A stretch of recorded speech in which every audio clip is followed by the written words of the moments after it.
My brother was out seal hunting. He got attacked from behind and managed to grab his knife and save himself. When he came to realize, oh no, it's a mother.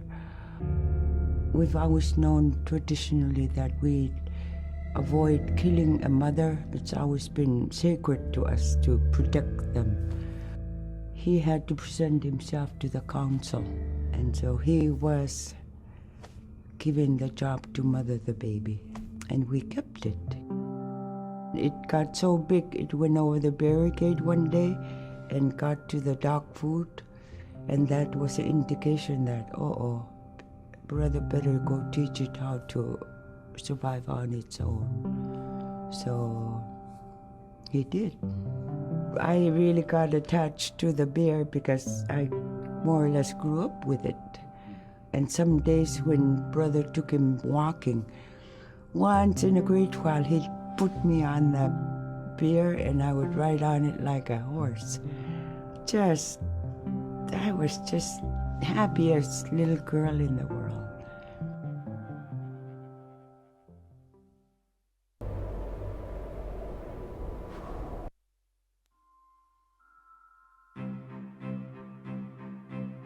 In, Arctic Alaska, hunting is a really important part of life. It's not just about going and shooting something, it's about going and putting food on the table. But more importantly, subsistence hunting isn't just about the insular family unit, it's about feeding the whole community. And I think that's one of the beautiful things about subsistence hunting in Alaska is that people go out and they'll go get, fish, or they'll get a caribou, and they'll get, seals and whales, and one of the first things they'll do is they'll say, oh, I need to take this to the elders. This isn't just about one individual surviving or one family surviving, it's about the whole community. We didn't just go out and kill and put in a freezer. It's like a ritual that I learned from my parents. It's all about relationship. I don't know, I think there's a lot of camaraderie involved. And just being out on the land or being out on the ocean, it's like getting back in tune. I'd rather be out there. To me, once I go out there, it's the world that I learn from.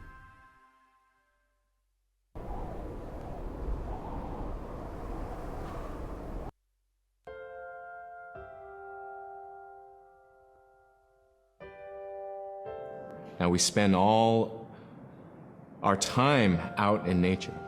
You get very intimate with the world. And over time, if you're living that life, you start to sense that everything has a spirit. There's a consciousness in everything.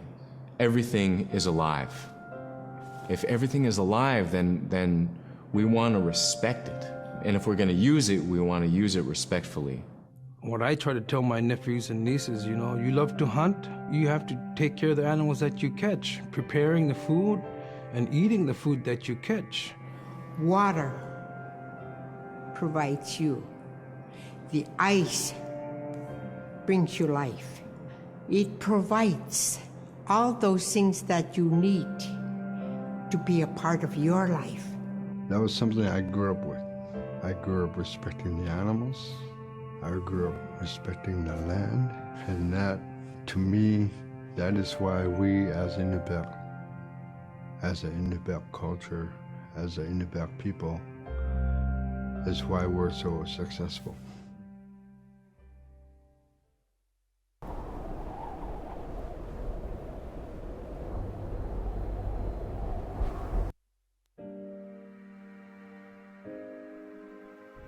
I think most central to the ideology of the Inupiat is the idea of sharing. Being able to feed the community, feed others.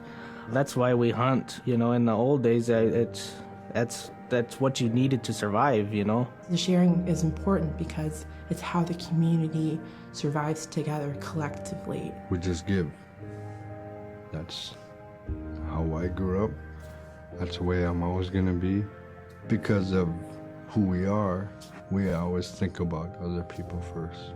If our people didn't share in the old days, we wouldn't have survived in this harsh climate environment.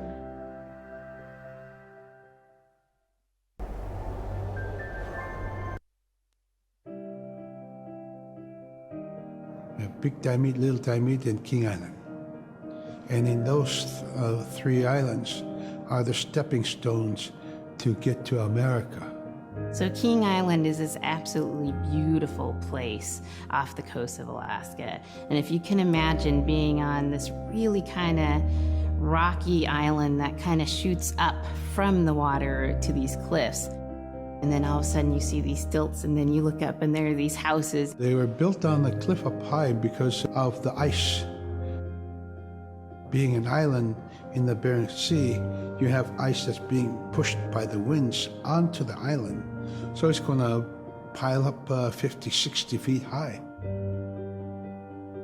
Structures are still there today, and people have returned to King Island. It's a growing community as the people return back to their island.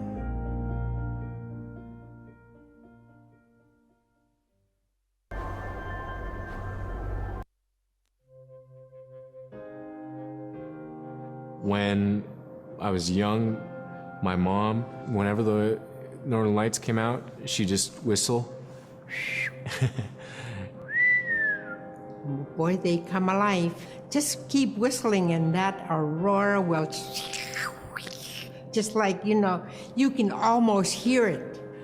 And then she explained to me a little bit later that those are children, and children who've passed away when they were children. You don't want to draw them in too much, is what she said, because then they could play football with your head, play Eskimo football, and that's what they want to do. They're always playing, those children up there. Don't play out without your hood on. If you don't have your hood on, the aurora person is going to come down and chop your head off and play ball with your head. It wasn't like they were trying to do bad, or it was like a scary story or anything like that. It was just, that's how it was, that's what it was.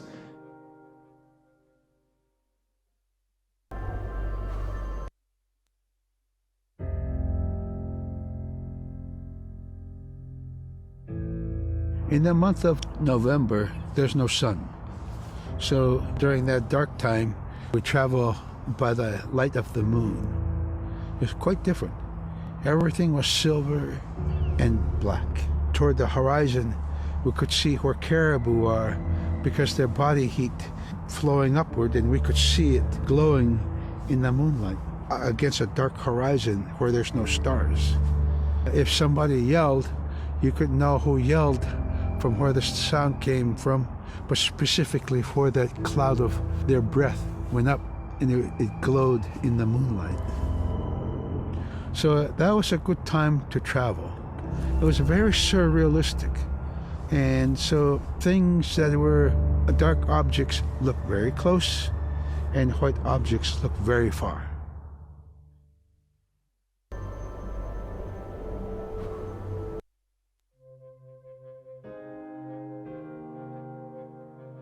We're taught that there's no hierarchy. It's not everything else and then man, humans on top, and they're separate from everything. We're taught that everything is equal, and that all the animals have a human form or can be seen in a human form. And so they have just as much or more intelligence, in fact, have a lot to teach people. And so that's how these transformations can happen. It's if the animal wants you to see it in its human form.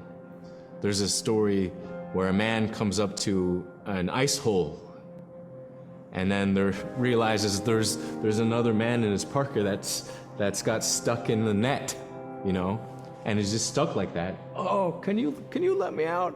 Please help me, And so then he lets the man out, but then realizes that was actually a seal. That was a seal man. And just because that seal wanted that help, that seal allowed itself to be seen in human form.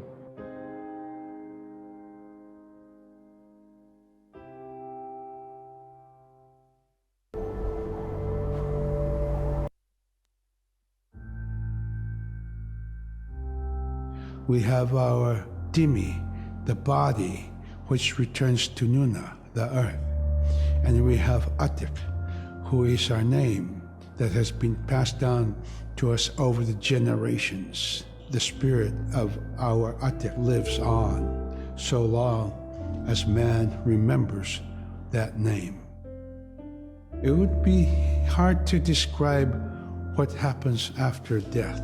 The feeling is that when our anak returns to Sila, then that may be reborn if the name is passed on to a new child who can then retain some of the memories of the original name. And so it's not uncommon for grown-ups or adults to meet a child who has the same name maybe as their grandmother and say, "Hi, Aka," which means grandma, "Hi, Appa," or "Hi, little mom," or "Hi, little dad," because it's the traditional belief that the soul, is continuing on. Humans are renewed and replenished over time. Just like our plants. Every year flowers are born and bloom and they die. Next year they are born again.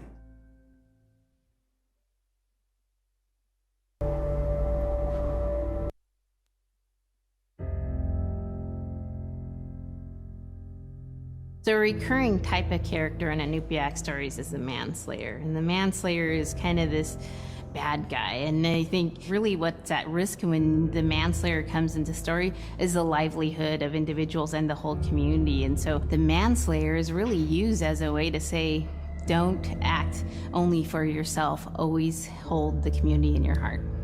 Oftentimes in these stories, there is one person that will stand up. And what this humble person will represent, who faces that manslayer, is a return to order, a return to true living in the community. And it just takes that one person.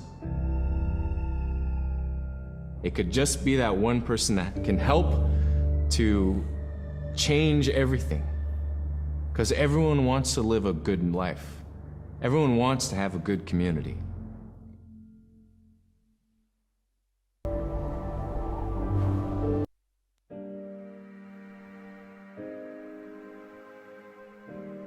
With regard to the environment, the blizzards have been one of the key elements that have impacted the survival of people, especially in the hard winter. We know a blizzard is coming when the moon is starting to get fuzzy.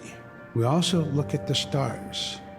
When the stars are twinkling fast, we know a storm is approaching. We look to the clouds in the sky to give us a direction the storm is coming from. We learn these as children by observing weather on a daily basis.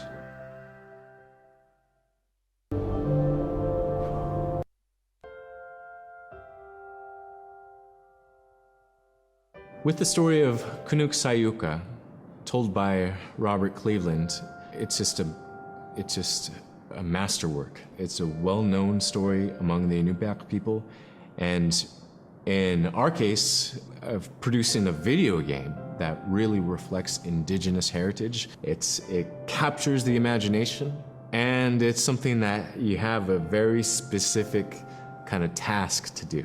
There's a blizzard, and it is just a non-stop blizzard that is overpowering the people. And there's one man that wants to figure it out. And in our case of the story, it's a girl that wants to find the source of that blizzard. The blizzard man, it's like that is the physical embodiment of an element of nature. And so there's a person that needs to go up and take away that adze that's chipping away that snow. In that community, the person least expected is the one who stands up and makes the difference.